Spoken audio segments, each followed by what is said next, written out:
Hello friends, welcome to Academy Lens. तो बच्चों आज हम लोग देखेंगे जो बेसिकली हम लोग सबऑर्डिनेट कोड्स पढ़ रहे थे, तो उसमें हमने 2 कैटेगरीज को प्रीवियस लेक्चर्स में कवर कर लिया था। पहले काम तो हमारा सिविल कोड थे, उनको कवर कर लिया था हमने। फिर उसके बाद क्या आता है हमारा क्रिमिनल कोड्स आता है, उसको भी कर लिया था।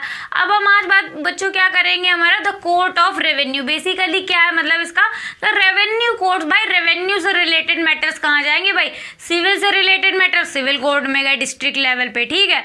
फिर उसके बाद डिस्ट्रिक्ट लेवल के जो भी मैटर क्रिमिनल मैटर होंगे वो कहाँ पर जाएंगे बच्चों, फिर क्रिमिनल कोड में जाएंगे। अब डिस्ट्रिक्ट लेवल के जो रेवेन्यू के मैटर होते हैं वो कहाँ पे जाएंगे, भाई उसके लिए भी तो कोई कोर्ट होनी चाहिए थी, तो है भाई कौन सी है, द कोर्ट ऑफ रेवेन्यू, या इसी को बोलते हैं हम लोग बेसिकली रेवेन्यू कोड, ठीक है। अब इसमें हम लोग देखेंगे कि किस टाइप के केसेस को हेयर करेंगे, कितनी कैटेगरी में डिवाइड होती हैं, तो ये सारी चीज़ें कवर करेंगे। तो चलो शुरू करते हैं। पहला बच्चों क्या है कि लैंड रिकॉर्ड्स का जो भी मेंटेनेंस का वर्क होता है, ठीक है ना। लैंड रिकॉर्ड्स है, आपके फार्मर्स के पास इतनी लैंड है ना, ये यहाँ पर खेत है, कहीं और पे थोड़ी दूर पे है, या एक पर्सन ने यहाँ ज़मीन ले रखी है वहाँ पे। तो मतलब बेसिकली क्या है कि जो लैंड का मेंटेनेंस का होता है, मतलब लैंड जो रिकॉर्ड्स होते हैं उनको मेंटेनेंस का वर्क करते हैं, ठीक है। फिर क्या आता है लैंड रेवेन्यू, फिर जो कलेक्शन होता है लैंड रेवेन्यू का, उससे रिलेटेड जो भी मैटर्स होंगे वो कहाँ पर जाएंगे बच्चों, तो कोर्ट ऑफ रेवेन्यू यानी रेवेन्यू कोर्ट में जाएंगे, है ना। कैसे कि लैंड रिकॉर्ड्स का मेंटेनेंस। अब बच्चों भाई यार कोई भी है पर्सन लैंड रिकॉर्ड्स का मेंटेनेंस, भाई की कहते हैं जबरदस्ती का किसी और के लैंड को भी अपना लैंड बताए हुए बने, इस कागज बनवा के रखे हुए हैं, तो कहाँ जाएगा भाई केसेस, है ना। तो कहाँ पे जाएगा, रेवेन्यू कोर्ट में जाएगा, ठीक है। फिर लैंड रेवेन्यू के जो कलेक्शन है सही से नहीं किया, जो भी इंचार्ज था वहाँ पे ऑफिसर, उसने सही से नहीं किया, कुछ मतलब करप्शन वगैरह किया, तो उसका केसेस कहाँ पे जाएगा, तो कोर्ट ऑफ रेवेन्यू में ही जाएगा, ठीक। तो ऐसे केसेस कहाँ पर जाते हैं बच्चों, that is court of revenue जाते हैं, ठीक। अब ये भी क्या है, जिस तरीके से सिविल क्रिमिनल भी के उनकी 4 कैटेगरीज में डिवाइडेड थी ना, पहले अपर फिर लोअर फिर इस तरीके से, तो उसी तरीके से क्या है कि कोर्ट ऑफ रेवेन्यू भी हमारी डिवाइडेड है, इसके भी कुछ पार्ट्स हैं। तो पहला बच्चों यहाँ पर क्या आता है, बोर्ड ऑफ रेवेन्यू। क्या आता है, बोर्ड ऑफ रेवेन्यू, ये ठीक है। तो पहला हमारा कोर्ट डिस्ट्रिक्ट लेवल पे कौन सा आता है, बोर्ड ऑफ रेवेन्यू। उस फिर ये क्या बच्चों, highest authority in state in collection of revenue, यानी जो भी रेवेन्यू से रिलेटेड मैटर होता है इन फील्ड ऑफ रेवेन्यू के मैटर में, ठीक है, कोई भी होता है, तो उसका डिसीजन देने के लिए क्या है कि बोर्ड ऑफ रेवेन्यू है, हाईएस्ट अथॉरिटी होती कहाँ पर, स्टेट में पर्टिकुलर, ठीक है। फिर क्या है, वर्क्स अंडर हाई कोर्ट, ये डायरेक्टली किसके अंडर में वर्क करती है, हाई कोर्ट के अंडर में वर्क करती है, ठीक है। ये चीज़ क्लियर हो गई। अब हाई कोर्ट को कुछ भी मतलब पूछना हो कि इसका डिसीजन कैसे दिया, तो डायरेक्टली हाई कोर्ट क्या है, इनसे जाके पूछ सकता है, बोर्ड ऑफ रेवेन्यू को तुरंत जाके जवाब देना पड़ेगा। हाई कोर्ट की क्या है, पूरी कंप्लीटली मॉनिटरिंग रहती है, इस तरीके से हम समझ सकते हैं, ठीक है। तो क्या है कि डायरेक्टली वर्क करती है कौन, बोर्ड ऑफ रेवेन्यू, ठीक है। ये किसके directly work under high court के अंदर डायरेक्टली वर्क करती है, ठीक है। ये चीज क्लियर हो गई। अब बच्चों क्या है कि here appeal against all the lower courts of revenue, revenue से रिलेटेड जितनी भी कैटेगरी की कोर्ट्स है वो क्या कर सकती हैं, उनके अगेंस्ट में क्या कर सकते हैं, the board of revenue appeal सुन सकती है। मैंने आपको बताया कि सिंगल इंटीग्रेटेड जुडिशियल सिस्टम है, तो हमेशा लोअर वाला क्या है कि अपर वाले को मतलब अपील कर सकता है, मतलब लोअर वाले ने जो भी केस दी, मतलब कोर्ट है कोई भी, उसके मतलब अगेंस्ट में आपको अपील करना है कि इसका डिसीजन सेटिस्फाई नहीं कर रहा, तो आप दूसरे कोर्ट में जा सकते हैं, उसके जस्ट अपर वाली। तो यही चीज़ है, ये क्या करेगा कि अपने से लोअर वाले जितनी भी रेवेन्यू से रिलेटेड जो कोर्ट्स हैं इसकी कैटेगरी में आएंगी, उनके अगेंस्ट में ये अपील को सुन सकेगा कौन, that is board of revenue, ये वाली कोर्ट सुन सकेगी, ठीक है।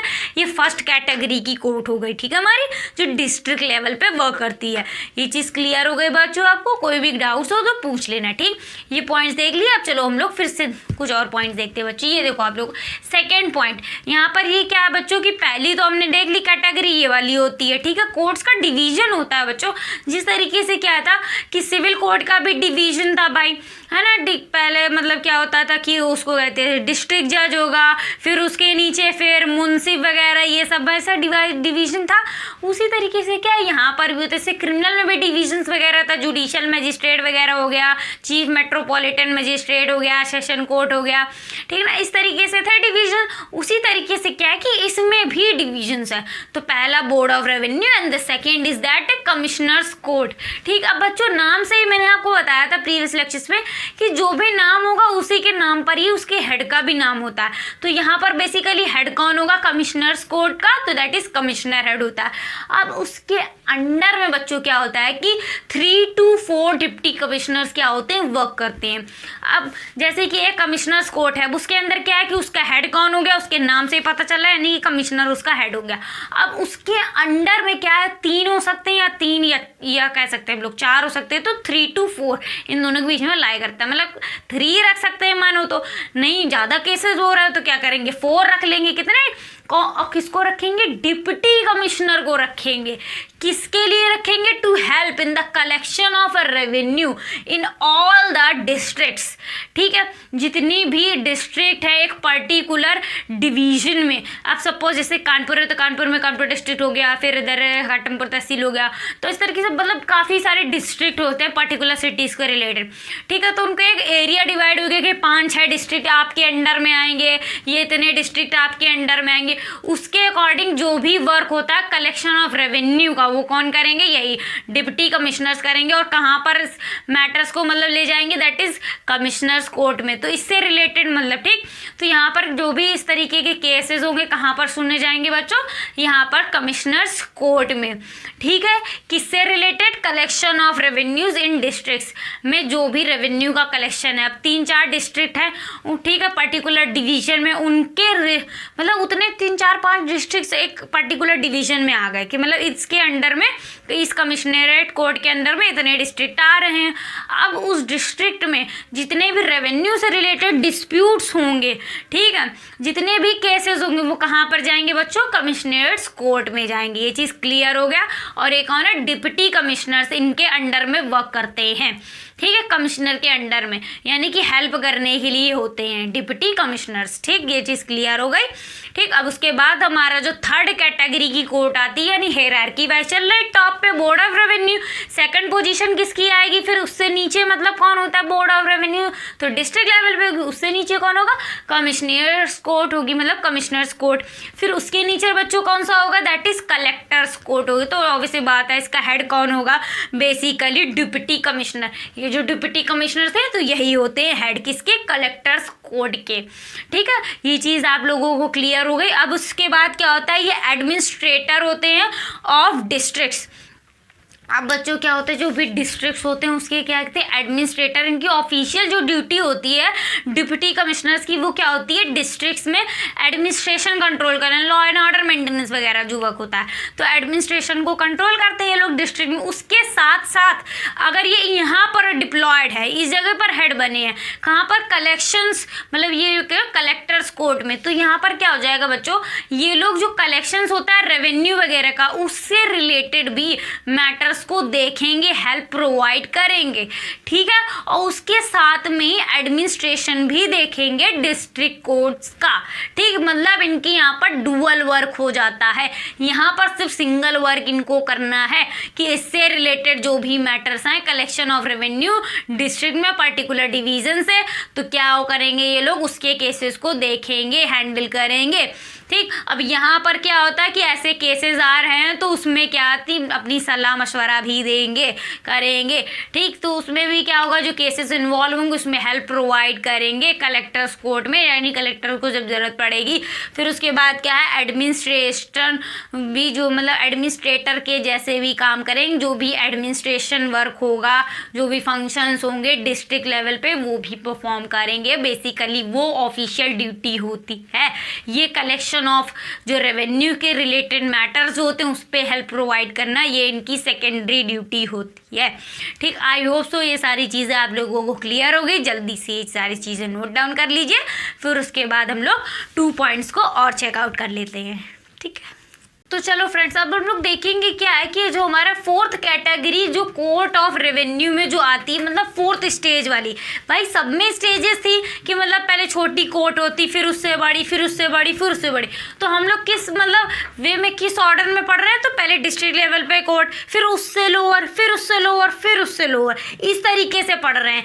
तो टॉप पे जो हमारी थी court, that is board of revenue थी, है ना। फिर उसके बाद आती कमिश्नर्स कोर्ट थी, ठीक, फिर कलेक्टर्स कोर्ट थी। फिर उसके बाद जो फोर्थ कोर्ट आती है वो बच्चों हमारी कौन सी होती है, द कोर्ट ऑफ रेवेन्यू के अंडर में lower court, that is tehsildar court. मैंने बताया नाम से भैया हेड होता है, तो इसका हेड कौन होगा, दैट इज हेड हो गया हमारा तहसीलदार, ठीक, वो होता है हेड। अब इसका काम क्या होता है, collection of a revenue and property taxes assessed by the नायब तहसीलदार कोर्ट, यानी कि नायब तहसीलदार जो कोर्ट है वही असेस्ड करती है जाके, मतलब डिटरमाइन बताती है जाके, मतलब बेसिकली असेस्ड का मतलब ये होता है बच्चे डिटरमाइंड, ये कहते हैं ना इम्पोजिशन कर दी है, बताती है, वैल्यू बताती कि इन टैक्सेस की इतनी वैल्यू है। तो मतलब क्या है कि इस केसेस की इतनी ज़्यादा वैल्यू है, यहाँ पर झोलझापट्टा किया गया, यहाँ करप्शन किया गया, तो वो वाले केसेस उठ के कहाँ आ जाएंगे, यहाँ पर आ जाएंगे तहसीलदार कोर्ट्स।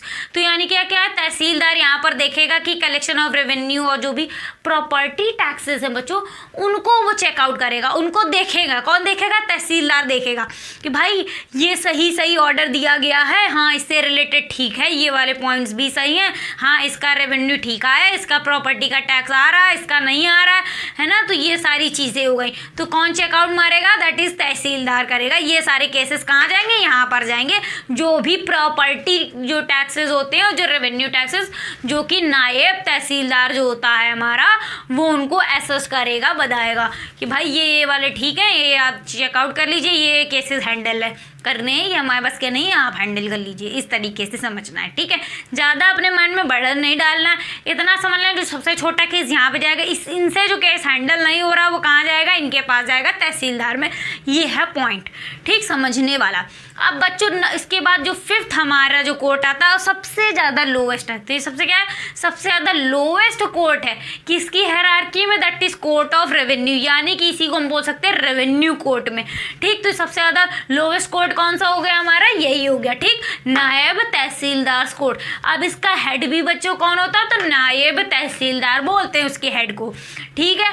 अब ये करता है क्या है कि ये भी इसका भी जो काम होता है बच्चों वो क्या होता है, that is collection of a revenue and property taxes, ठीक, फ्रॉम फार्मर्स। ये क्या करता है, इन्हीं के मैटर्स को जो हैंडल नहीं कर पाते इनके मैटर को ये यहाँ सुनता है, ठीक, यहाँ पे कोर्ट में सुने जाते हैं, तहसीलदार सुनता है, ठीक। अब जो क्या करता है, ये क्या करते हैं, ये जो भी कलेक्शन ऑफ प्रॉपर्टी और जो टैक्सेस होते हैं वो क्या करते हैं, ये कि फ्रॉम फार्मर्स से जो रिलेटेड है।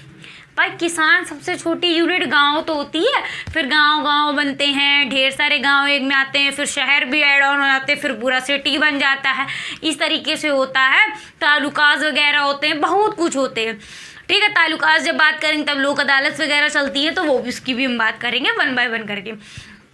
तो इसमें क्या है बच्चों की जो भी कलेक्शन होगा रेवेन्यू का, टैक्सेस का, प्रॉपर्टी टैक्सेस वगैरह का, फार्मर से जो भी होगा उससे रिलेटेड में जो भी केसेस आएंगे, भैया ये फार्मर नहीं दे रहा है टैक्स, हाँ ये बेचारा गरीब है कैसे दे, ये तो बहुत अमीर है ये टैक्स ही नहीं दे पा रहा है ना, इधर से कलेक्शन ही नहीं आ रहा है, इस गाँव से इधर से तो अच्छा आ रहा है तो वहाँ क्यों नहीं आ रहा है। फिर दोनों आपस में भिड़ गए, ज़मीन को लेके, लैंड को लेके, अपनी प्रॉपर्टीज़ को लेके भिड़ गए, है ना, कि नहीं इतने खेत हैं, मैं कर गए थे यहाँ, इनका बेटा कैसे ले सकता है।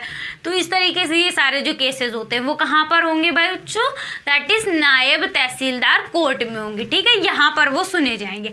अब इससे रिलेटेड आपको कोई भी डाउट्स हो तो आप लोग कमेंट बॉक्स में पूछ लीजिएगा, फ्री ऑफ कॉस्ट है, आराम से पूछ लो भाई, ठीक है।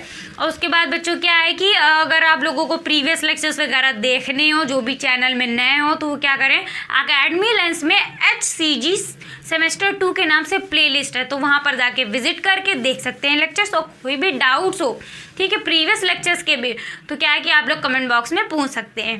And thank you for watching, bye bye.